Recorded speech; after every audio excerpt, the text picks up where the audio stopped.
Namaskar and welcome to ICA App's next episode of an interview with an award-winning music director Nabarun Bose, who has currently given music to a Bangla cinema called Bhutpuri, currently running in theatres near you. Nabarun, welcome to the interview. Thank you so much. Yeah. So the first question for you is, there is a quote, "I am but mad, north-northwest, where the wind is southerly. I know a hawk from a red handsaw." That's your Facebook profile bio. What does it mean? See, when Facebook came around, I think it was 2010, right? 2010, yeah. So at that point of time, I was doing my masters in presidency in English. So I was reading Hamlet at that point of time. So this has been on my bio ever since that period, basically, because this was a line from Hamlet actually. Okay. And at that point of time, I was like very much into Hamlet. I was like completely analyzing the play. I was reading up a lot of. Did you analysis. perform? No, I have never performed Okay, the play. but you were studying the. Yeah, I was studying the play for academic reasons. I started studying it and then I delved into it a little more and found it fascinating. It's actually one of my favorite plays by Shakespeare. Yeah, this line is from that. You could relate to it? Yeah, see, it's very difficult to, it will be difficult to analyze a Shakespearean line at this point. I think the magic of it is that it is open-ended. A lot of people can interpret it in different ways. My interpretation was that yes, I might look a little mad, but I know what is what. Cool. Second question is, you won the Best Music Director Award at WBFJA Shinemar Shomabarton 2021 for Tangra Blues, and then Best Music Score Silver Award at Virgin Spring Cinefest 2021 for 3 hours in Grayscale Short Film. Also Best Song Producer, Programming and Arranging at Mirchi Music Awards Bangla 2018 for Tui Ki Kore Dili, Ghore and Baire. Congratulations once again for winning these prestigious awards. Now, what is the difference between music direction, scoring and producing? Please tell us. That's a very pertinent question because, people who are not associated with music or not associated with films per se, they actually have a hard time understanding the difference between the three. So I would say it's a very pertinent question. Thank you for this. See, music direction, it's mostly composing for film or a theater or for something, it's for something that is being performed. It might be a film, it might be a theater. Music direction is basically composing. Now, what is composing, if you ask? Composing is basically creating tunes, creating melodies, or creating songs. Mostly it's creating melodies. So the music director's job is to create themes or songs or melodies, compose for a film or a theater or whatever, maybe a jingle also. So the music director's work is composing. So he's primarily a composer. So background score or original score, as we say, or we commonly here we refer to it as background music, BGM sometimes. So the score, film score, is the music that runs with the film, that you hear with the film, which creates a parallel narrative to the film and which sort of creates the psychological reality of the film, as I like to put it. The camera, it creates the physical reality. Okay. It's what you see, right? Sound, that also contributes to the experience of physical reality. If you see a person walking down, sound design what it does is create the footsteps. So that's like creating the physical reality. But music is something you can't really touch, but yet it creates the psychological reality. It sets the mood for a scene, or it emphasizes the emotions that you see in a scene. Yes. So that's what a film score does. Okay, basically. wonderful. So that's basically, a lot of people refer to it as background music or BGM. So it's the music that you hear accompanying a film, basically. And the third part was music production. Yes, production. Yeah. So see, after the composer has a tune, or he has a song, so then comes the music arranger. In many cases, the composer can be the arranger himself or herself, but in many cases, the arranger is a separate person working in the team. So the arranger's job is to take this song or this bare melody and to create a track around it, to create the music around it. Okay. It can be an empty melody. We can put in a little bit of piano around it. We can put in some nice fat chords on the guitar maybe, and then we can put in a bass. And so the arranger does this. So there's this beautiful film called Begin Again. Have you seen it? No, sorry. Do watch it sometimes. Okay. It's about Mark Ruffalo, and it's a beautiful film. Okay. So there's this sequence where so Mark Ruffalo is a music producer, a music arranger here.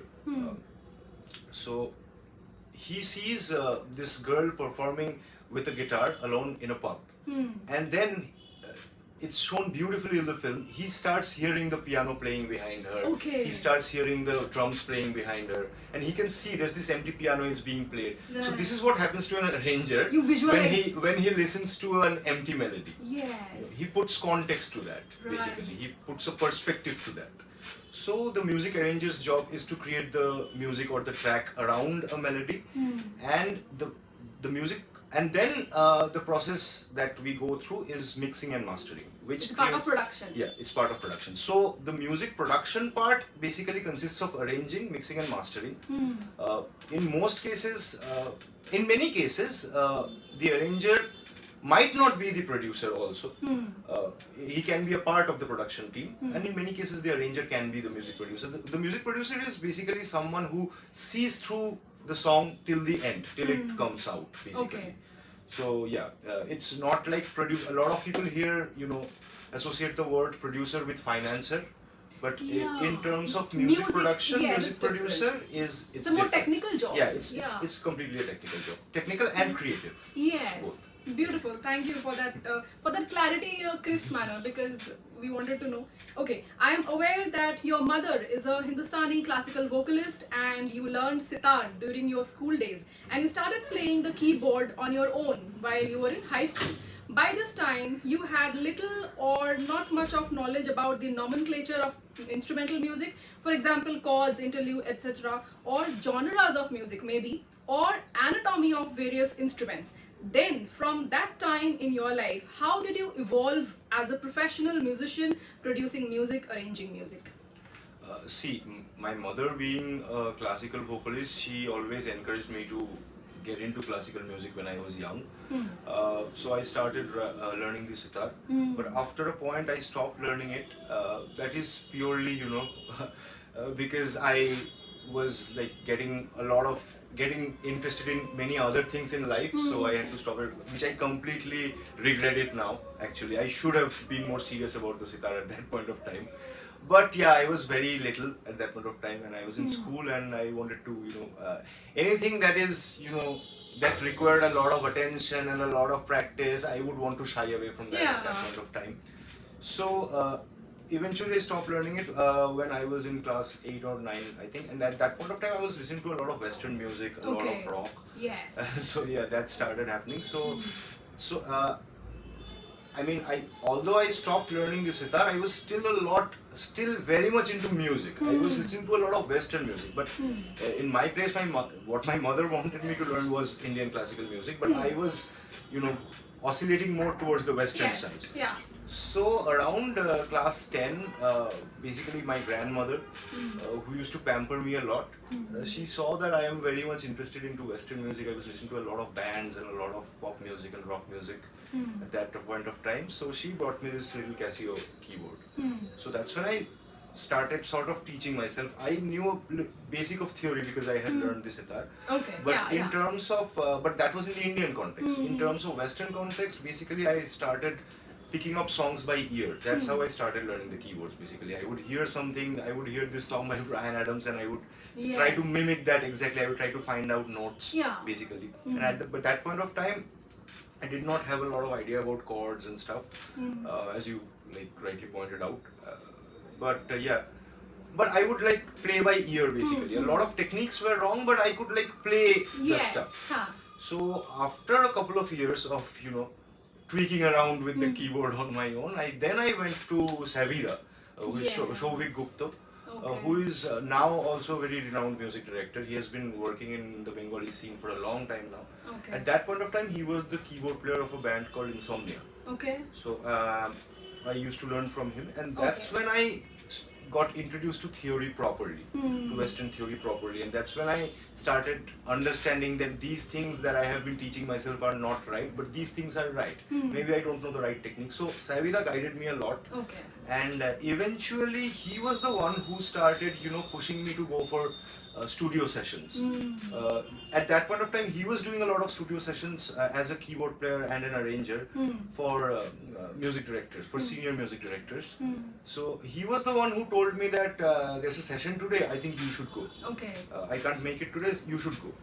So that's how, I started doing sessions. Eventually, one session would lead to another, and this is how slowly I would like getting into the studio scene. And I was in college at that point of time. I was in first year or second year. I was still very young, but I was learning a lot through this process at that point of time. Right. So yeah, so this is how it started pretty much. Perfect, perfect. So how did you come to know about Savida? See, when I was in first year, that's when actually this is a very interesting thing. See, I was a very introverted, shy kind of a guy who would stay at home and practice and stuff like that. I couldn't tell. I had just got into college, that was first year, and there was a college band, and those guys were really hip. We are all very good friends now, but at that point of time, I thought that these guys are so cool, man. I am not sure that whether I can pull that off.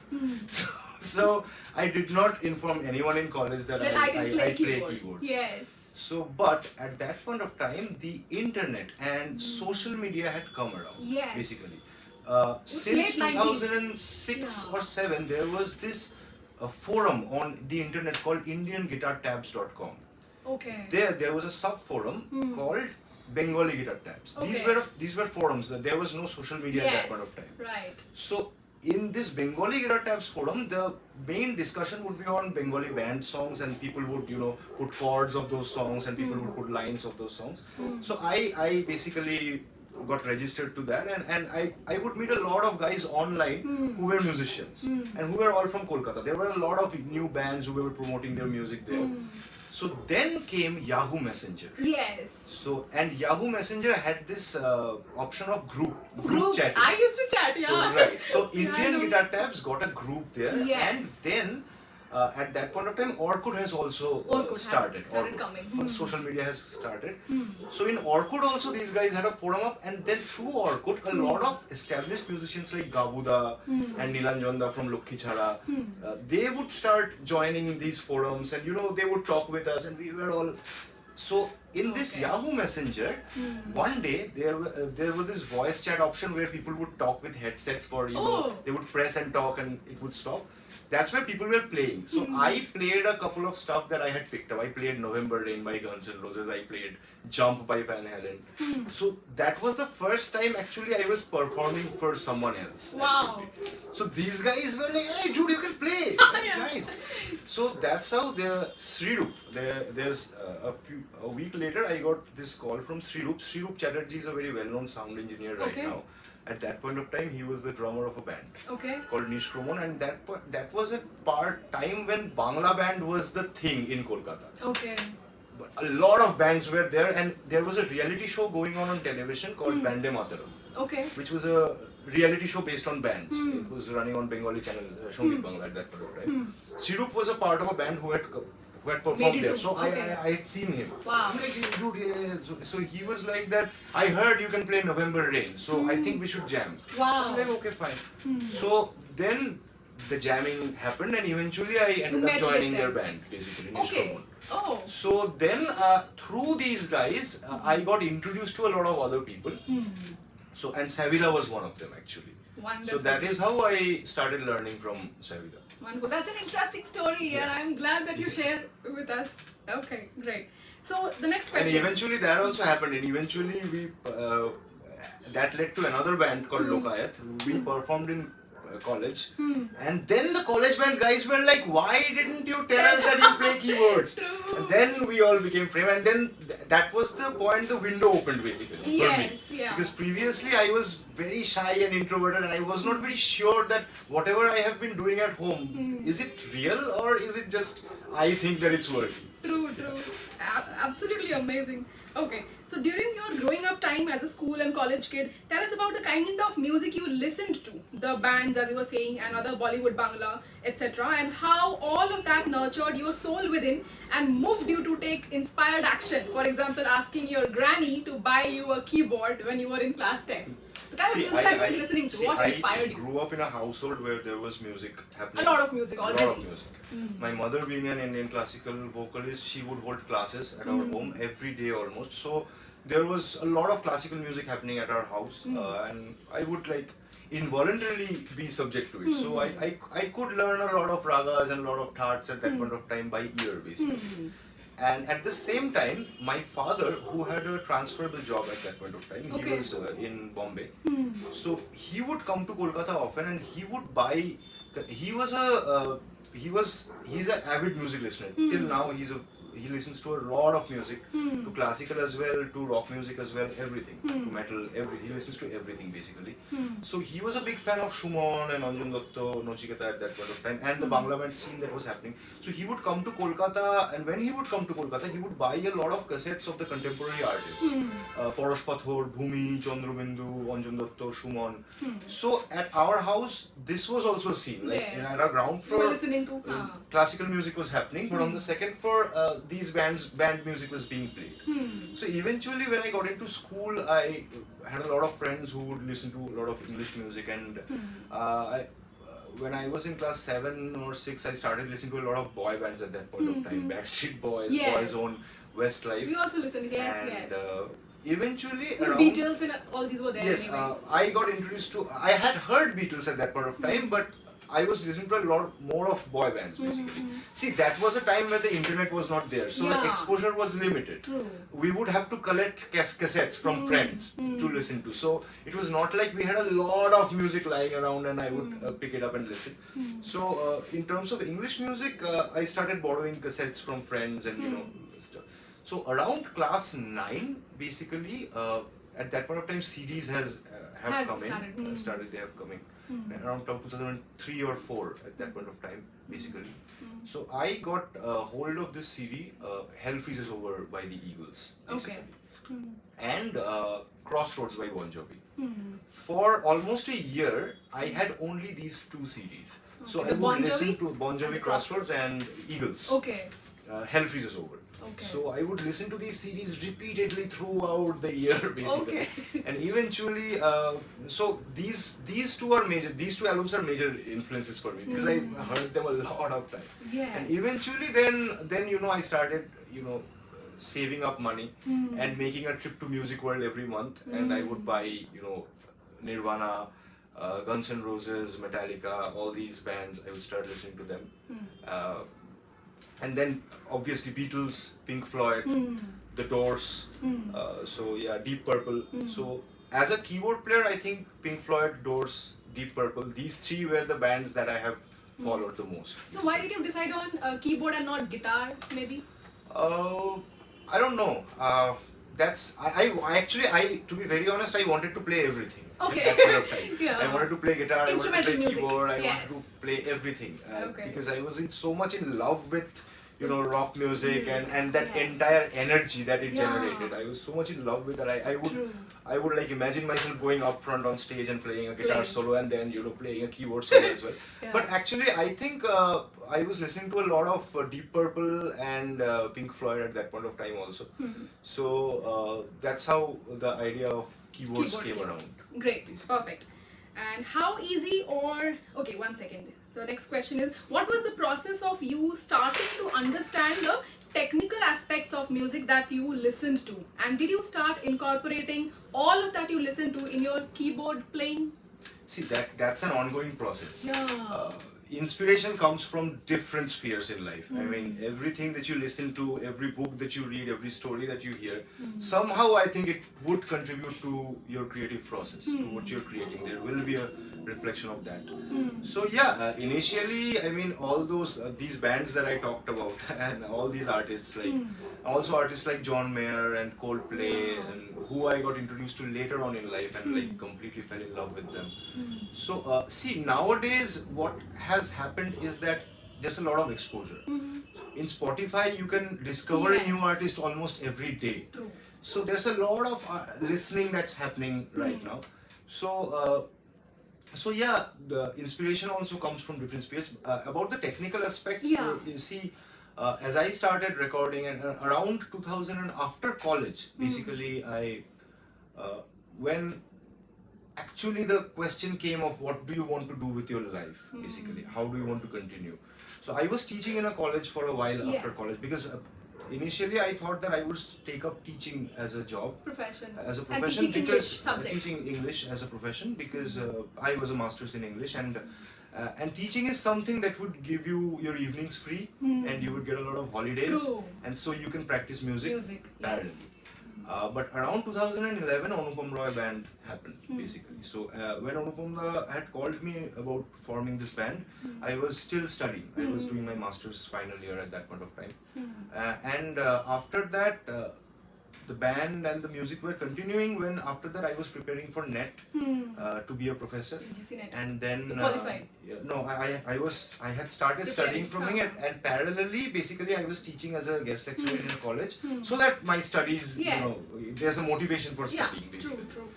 So eventually what happened was, after around 9 to 10 months of teaching and studying NET, then came this point when at that point of time I had already started producing music at home. I had a Okay. little setup. Anupam had told me that form a little setup at your home so that we can work as a unit. We can arrange music and produce music together. So then at that point of time he was also in Bangalore and he was working to and fro. So it would be convenient to have a unit where Yes. he would produce music. So I had also started arranging at that point of time. Okay. A lot of studio work was happening, a lot of shows were happening. Okay. So eventually I saw that my CL, all those leaves are getting over in college. Yeah. So at that point of time, I finally quit the job and I finally quit studying for NET to take up music full time. And since then it has been a learning process in terms of Yeah. technology and Right. the production process, basically.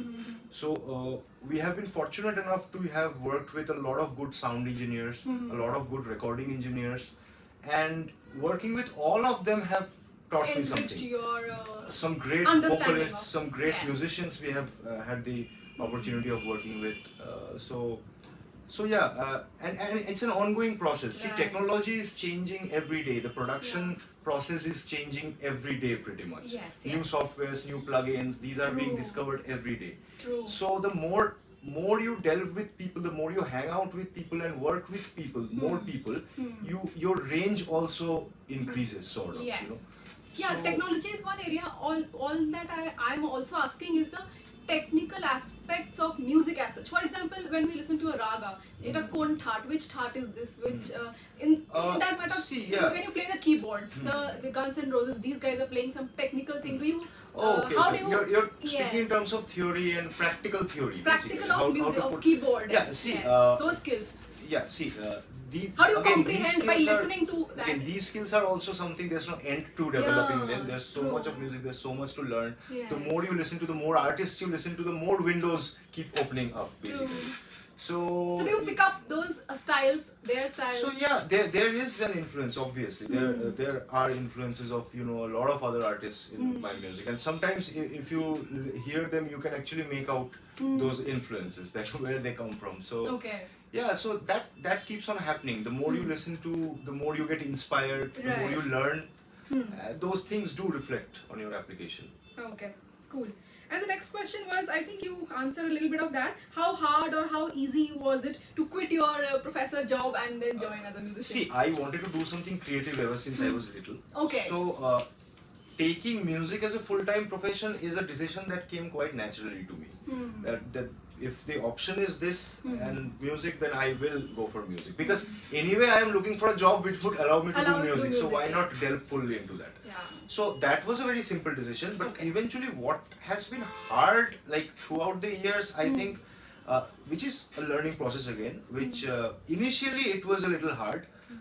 That is, when you're making music by yourself with your own band at your own comfortable space for passion, that's one thing. But when you're taking it up as a profession, Yes. then you have Finances to matter. deal. Finances You do matter, and you have to deal with a lot of people who do not think the way you think.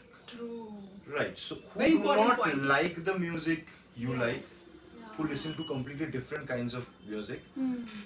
What we have to learn at this point is to recognize that and to respect that as well. Everyone is not supposed to think the same way. So if I am working with someone, if someone is my client and I am producing music for them or I am composing music for them, I have to understand their psychology and respect it as well. I cannot just say that what I know is better.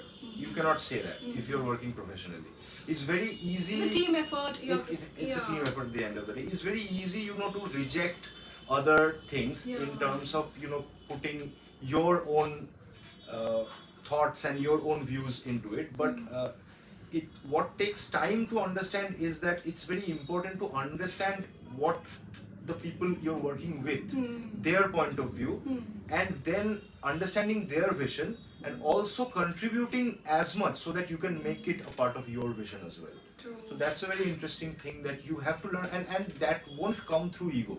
That won't come through, that I know more, he knows less. That will come through respect at the end of the day, because at the end of the day we are working together to create something.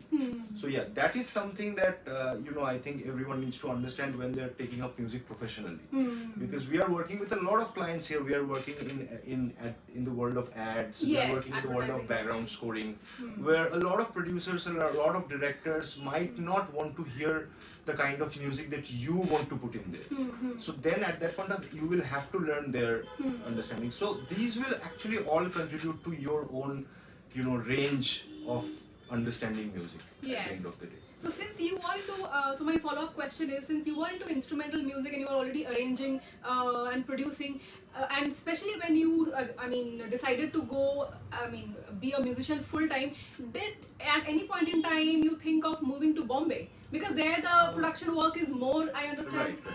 See, again, I have never decided things like these, that I will have to move to Mumbai sometime. I have never actually thought about it. If it happens sometimes naturally and spontaneously, then I will let it happen. If it happens sometime. But the point is that in Kolkata right now, I have a lot going on. Because not just the production thing, I also have the live music scene going. No, not right now. I'm just saying, when you quit your professor job, at that point, to get more work, were you tempted? No. See, at that point of time, the reason that I had quit my professor job as a professor was because I was already getting a lot of work from the Anupam Roy band itself. And also parallelly, I was doing a lot of session work and a lot of stuff from in Kolkata. So that's why I had quit my job. So because I wanted to accommodate those into and be a full-time musician. So since then I have already been had a lot of working work here. Yeah, at that point of time I had quit it primarily because I was not able to go to college and to teach. My leaves were all getting over. Because there were shows happening and studio sessions happening and a lot of work happening. Wonderful. So that's what. Okay. What all instruments can you play? See, keyboard is my primary instrument. I learned sitar when I was little, and I do actually plan to take it up later in life again, once again. I play melodica, which is also a modification of keyboard only. I play a little bit of guitar, not much, just a little bit, and I play a little bit of ukulele. Ukulele, That's pretty much it. And basically. the guitar that you play? The guitar, see, that's a keyboard only. You just Portable make it guitar. feel like a guitar. Basically, that's it. Perfect. That's it. Take us back to the time when you started playing the keyboard on your own, and tell us how did you make significant progress in your skill and understanding of the music as a band member? Like you said, you went to classes with Savida. Right. That's it. Yeah, I learned from Savida, and then for more advanced lessons, I went to Indrajit De. He's also a very well-known music producer and music director in Kolkata. He is. He has worked with a lot of artists like Fossils and Cactus and a lot of artists, and he has also been parts of projects which have been Grammy nominated. So yeah, I learned a lot from Indroda. So and then I have learned a lot from a lot of people who I have not taken lessons from formally. So see, around when I was in college, Savida used to be a part of two bands, Insomnia and Crystal Grass. So after a point, Savida had left those bands. I was playing in Insomnia and Crystal Grass as his replacement. At that point of time, I got associated with Bodhisattva Ghosh, who is a very renowned Yeah, guitar sorry, player. Sundipan also mentioned Yeah. Bodhida. So Cactus. no, Bohida is in Lokhichara. Oh, now. Lokhichara, Yeah. okay. And he has a lot of solo projects also going on. So I have learned a lot from Bodhida actually. Okay, okay. While touring with him, while playing with Performing him, and all while the performing with experiences. him, those rehearsals, because Bodhida is someone who has a lot of knowledge in jazz, Okay. who has a lot of knowledge in terms of blues. He's a fantastic blues player, and he has good knowledge of music theory and Indian classical music as well. Wow. So playing with Bodhida, I have learned a lot of things, which have actually contributed to betterment of my musical skills. Perfect, awesome. So for films, you started producing from the year 2012 and music direction from the year 2015. Before that, you have been performing as a keyboard player and all with all these bands that you mentioned. Nowadays, there are many bands and independent musicians making good music. Some of them also wish to make music for films. Firstly, about learning music, programming, producing and directing, what was your experience like that basically helped you to get into mainstream film music? When I had started arranging music for Anupamda, Anupamda around 2011, he said that if you have a setup at home, a programming arranging setup at home, then we can work as a unit and I can take some more work. I will write some more songs and you can arrange them. So for the films, for films and ads. So initially, there was no formal training at that point of time. So initially, what I would do is I would go to Rajada's place, Raja Narayan Dev, who is a very senior and a very well-known music composer and a music producer. He's in Mumbai right now. Okay. So I would go to Rajada's place and just watch him work, basically. So that actually helped a lot. Okay. And but getting that access, you went through... Previously, I was a part of a band called The Colors, which was a Hindi band. With The Colors, I had my first recording experience with a band. Actually, and in time when I was in The Colors, I was actually just a keyboard player. I was not into arranging or programming. But Nilanjana and Obhigda, the guitar players of the band, they were into arranging and programming. So that also helped me a lot. I would watch them do that, which I had to do later in life. Basically, what I understand is you have to watch people do this and get a first-hand experience. See, now there are certain institutes, now there are certain places where you can go and learn actually. And now there is YouTube where you can actually go and learn a lot of things basically. But getting an access in a film studio where a professional musician is actually doing it, that goes a long way. Yeah, see, the thing is, for me, what happened was since Anupamda was already working for films, and and it was a very new unit that Anupamda had brought with him. We were all very new, and we were all working together and learning the different nitty-gritties of music. So yeah, it's an ongoing process. So perfect. Okay. My next question is actually about Savida, which you already mentioned, but still I want to ask, who is Savida? What's his full name? Because I keep hearing his name. Shobhit Gupta, he is a very well-known music director. He has been in the Bengali commercial music scene for a long time. So previously he was the keyboard player of a band called Insomnia. He is also the keyboard player of a band called Project Maya now.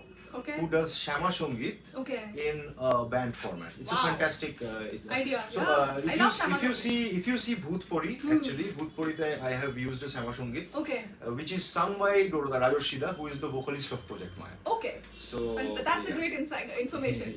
I'll definitely go watch the film soon. Do watch it. Okay, awesome. And now, as a successful young musician, you are a prominent music director in the film industry. You are a backing vocalist, keyboard player, programmer with the Anupam Roy band. What else are you? Is there something else you are working on that we don't know, or some talent that you wish to nurture in your future? See, are you into writing music or yes, somewhat. I do compose and I do write songs sometimes, not regularly, but I do write sometimes. See, ever since I was very young, I wanted to do something creative. So I have been very interested in a lot of creative things. I was my school was Patu Bhavan. Patu Bhavan always encourages extracurricular activities, encourages a lot of cultural. It's one of the top schools, I know. A lot of creative people are from Patu Bhavan. A lot of creative people. From Sandeep Rai to Anik Dotto, a lot of creative people are from Patu Bhavan. So in school, I used to be a part of school theatre. I used to Okay. act Oh, in you theatre. were acting as Yeah, well. and still, and now I am also involved in theatre, but as a music director. Okay. Onkur, there's a group called Onkur, a theatre group called Onkur, who does this Feluda play called Golapi Mukta Rahosyo. Okay. The next show is in March, by the way. If you want to go, I can give you a pass. Sure, sure. So I score music for that. Wow. So I have been a part of theatre in school. Fantastic. So I like to write and I like to read a lot. Yeah. And I like to, sometimes when something interests me, I like to research it and go down a rabbit hole totally. Wow. Basically, so Like any subject or just music? No, any subject. Any Okay. subject. It might be paranormal. It might be aliens. It might be films. It might be something like technical things like color correction. It might be technical things like editing. Sometimes I get interested in different things and I go. What I say is go down the rabbit hole because I get obsessed with all those things at that point. I research a lot. You're a So researcher. that's something. Yeah, that's a that's a temperament, part of me. definitely. Yeah. So Yeah. that's there. So yeah. So I don't know. I'm also a part of a metal band called The Professor. Yeah, that's Ashwin your Deol own is, band. yeah, that's Yes. our band where I write and I'm also the vocalist, and that's completely Okay. different from Yes. everything else that I do. Okay. It involves a lot of growling and a lot of shouting and a lot How of many aggressive songs are stuff. there in Professor So, right now? we have around 10 to 12 songs, Okay. but released we have around 5 songs have been released. And all the songs have been written by you? Yeah, they're all written by me. Perfect. So and we wear masks and we perform very angsty, angry performances. We deliver. That's a different side. And I'm also Okay. part of a band called Enoleton, Yes. and where Shondipon also plays the drums. Yeah. And that's a very experimental English bleak rock band. We also have a Bengali album as well. So yeah, I have my fingers dipped into different places and. In the future, the research part is there. Currently, I'm also helping my friend who is like working on a documentary with his research. Okay. So I might get involved in other aspects of films later on in life. Like writing the Like screenplay, okay, writing, documentary. yeah, like writing. And since Perfect. I have been part of theatre, maybe a little bit of that also later on. Absolutely. So as things come, I basically see when I was very young, I was a fan of Saurav Ganguly, and he had said something in one of his interviews that I really liked. That he thinks about the next 10 runs when in a match. Okay. So I am pretty much like that. I think about the immediate things in hand. True. And then I move to the next one basically. So as the balls come, I will play. Same here. That's- Even that's as the an thing. entrepreneur, I do that. When starting a company, I think of the next 10 years first. What's the vision? Right. And then take one step Right. at a time. Okay, perfect. Short steps basically. Yeah. Now a very different kind of a question. I saw some videos from your YouTube channel of your piano performances with Rohini Roy Chaudhary singing Robindra Songit, and I loved them all. Thank you. Especially the one with the English song and the Robindra Songit medley that both of you That's a curated very for old the video Pacho- by the way. I think it's a Yes, for the pretty Pacho Bhavan 14-year-old video I think. yeah, golden anniversary celebration. Why that was a few years back, yeah. Why don't you perform together anymore? We haven't performed together lately, but we still do work together. Okay. Last year we had released a single called Wow. Kar Mirano Chao Virohi. This In whose came channel? up. Is it available? It's in the Hindustan Records in Record channel. Okay. I had like completely reinterpreted the song and she had sung it. Okay. It's also there has been a video of it with a dance performance. Okay. And very recently, in fact, yesterday we met up at the studio and we have been recording this song together. Dubi Omrito Pathale. Okay. It's gonna come out sometime very soon. So Rohini is my childhood friend actually. She was my first friend. Okay, actually, in school. In school. We have been friends since kindergarten actually. She sings very well. Yeah, and she's pretty much a big name in Robindra Songit. Yes, Right now. She's very popular, and we are friends since our since we have been tiny, and we live in the same neighborhood. Okay. So we often meet up and we jam and we that's something that happens very naturally because since we are both musicians But- and we have been friends. But then lately, I haven't seen more videos of you playing the piano and she's singing. That's because we have both been busy with our respective lives. She has her own shows going Yeah. on. I have my own things going on. So live performances actually they Yeah. require a lot of time. You have to practice. You have to commit to that, you have basically. to get the right kind of opportunities. Right. So and you have to, maybe there has been opportunities in the last year where we might have been able to play together, but we couldn't make it at that point because we have been both been busy with other projects, so we couldn't make the time to rehearse. And but we do make songs together still. We do studio projects together. Perfect. Like yeah, so good to know. I also mentioned her because I learned Saroj from Pandit Buddhadev Das Gupta ji, and I heard and I saw her Rabindra Sangeet when Guruji was transforming, Rabindra Sangeet with classical, and he brought her in. She was singing a lot of Rabindra Sangeet there.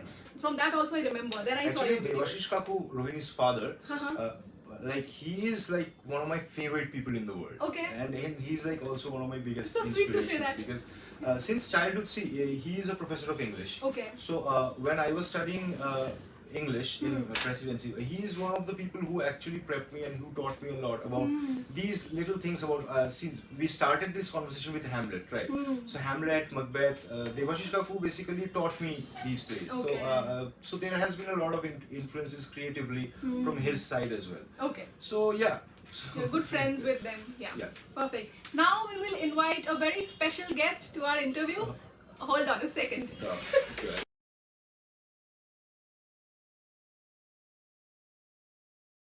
Maxim, তোমাকে নিয়ে একটা question আছে. So among all of your Facebook reels, the Jamal Kudu with Maxim has the highest 14,000 views. And I want to give the entire credit to Maxim. Maxim. And I remember you had once said in one of your Facebook posts that whenever you make any new music, Maxim is the first one to listen to that. Tell us about when do you bring Maxim home? How old were you? How old was he? And how does this chemistry or your bonding with him happen? Now he's 9 years old. So yeah. When I brought him home, he was 39 days old. Okay. This tiny ball of fluff. So since then he has been staying with me, and I work all day in my home studio in this room, and he's always hanging around this place. So he's generally always here. So whenever I make something and I listen to it for the first time, he is the one who listens with me. And there are certain songs that when he listens to them he gets calm, and there are certain songs when he listens to them he wants to walk out of the room, and eventually sometimes I get a response, basically. Yeah, what sort of response is that? So yeah, that's the response. Sometimes if he likes a music, he will stick around and he will fall asleep eventually. Wow. And sometimes if he doesn't like it, then he will walk out of the room. Okay. Cool. So yeah, I remember one thing when we were scoring music for Oholla. If you Bangla film? It's a YouTube short film. Okay. It's directed by Sujoy Ghosh and with Radhika Apte and Soumitra Chatterjee. Okay. In it. Yes, I have watched that film. Yes, So, I remember. So basically, I did the background score for that. Yeah. And when that was being made, Maxim was this little. And I remember Sujoyda and Goirik, the cinematographer for that, they had come over to my place and we were scoring the music for that. Onupamda had also done a song for that. Okay. So I was basically doing the background scoring. So at that point of time, I remember Sujoyda was taking Maxim in his lap and asking that, "Ei Robindra Sangeeta ekhane use korle bhaloi hobe bol." And Maxim would like, So sweet. So yeah, he is like pretty much used to this entire studio ambience and this ambience of something being created. Yes. I asked this because I love dogs a lot, and I literally watch dog videos on YouTube, and I've seen on YouTube videos dogs playing piano. And, and see, I don't know that whether Maxim would do that. I have not trained him to do that. I haven't tried even. But what he does is when I play the melodica or the mouth organ sometimes, so the blues harmonica, sometimes he responds. Woo, woo, he would howl and sometimes responds. There's a video on Instagram of him doing that. But that depends on his mood entirely. His mood, yeah. True. Thank you so much. We have come to the end of the interview, and thanks to all of our audience for watching the full interview. Namaskar.